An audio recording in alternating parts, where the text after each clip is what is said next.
Hi everyone, this is Peter Wolff, and here to kind of summarize my time with the Maxime's Seine X.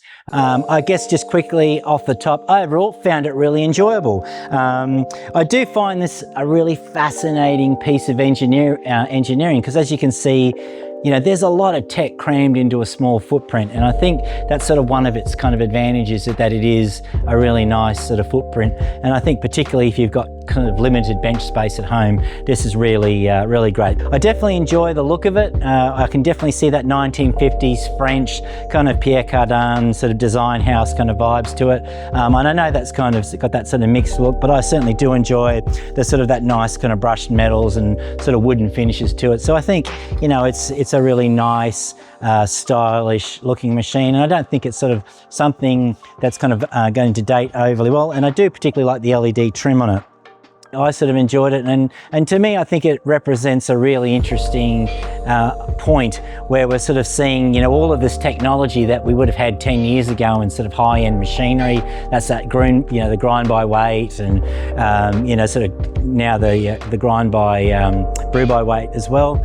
We're sort of seeing that all now available, coming down into a domestic machine. And I think really, if we think about it, it's sort of almost trying to democratize sort of all of the coffee tools. So, and I think that's one of its sort of selling features, is that you kind of get that sort of clutter off the bench. So all your scales are gone, and your dosing cups, and all that sort of stuff is all crazy.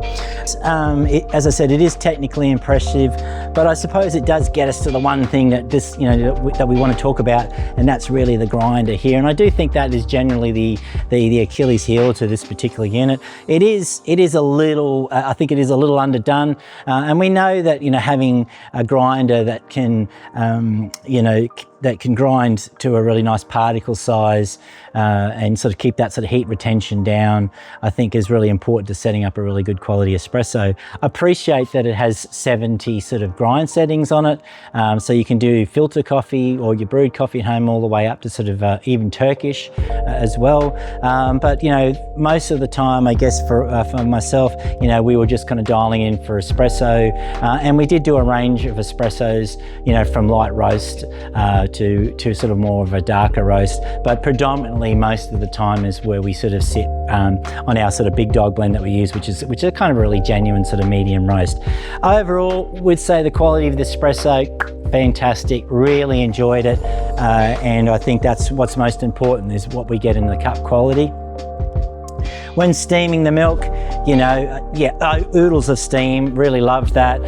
But using the infrared thermometer that's here on the top of the machine, one of the things I guess you need to be mindful of is, that when you're always taking a surface reading of the milk, you're basically taking that off the top of the dry foam. So that's always going to be a little bit cooler than the actual milk temperature. So I found that there was about a genuine 5-degree offset between what was on the display to what I was actually getting inside the cup. So I had to sort of recalibrate for that, but that's only sort of a small thing. But yeah, look, the water tank I find a little bit cumbersome as well, taking the water tank out and sort of refilling that. But I also appreciate that, this is a machine that's going to sit on the bench, with the back sort of facing the rear wall here. So it sort of makes sense for it to come in and out. And look, it is quite a heavy and sort of solid unit. I definitely love the preset sort of functions to the brewing, and I think that's a really nice starting point for someone who's really kind of wanting to step off, and sort of, I guess really kind of up their game a little bit in terms of a better quality machine. So I think, this is definitely a machine that sort of suits, that sort of, person, that home enthusiast that's kind of is happy to kind of have a little bit of an experiment and a play. Because definitely I think with the profiling setting, gives you sort of that area to sort of play.